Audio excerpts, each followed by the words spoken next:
Greetings everyone and welcome back to the all-new The Stealth Channel.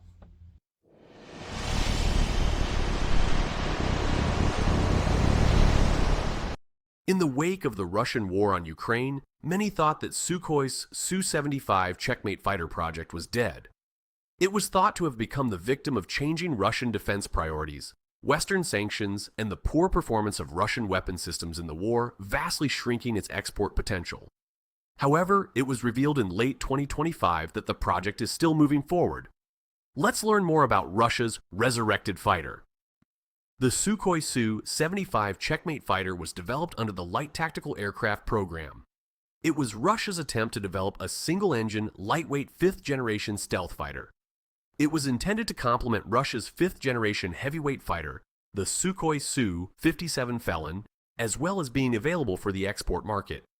To learn more about the Su-75's early development, check out our video shown here.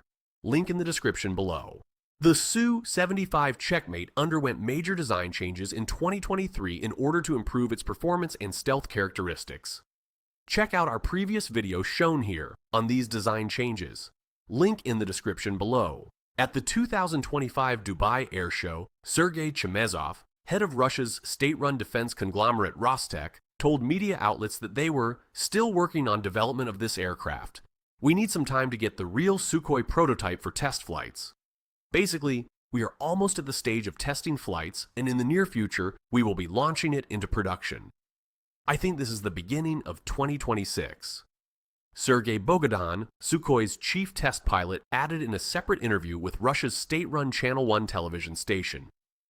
The aircraft is already on the shop floor, it is already being finalized, and there are already certain time plans.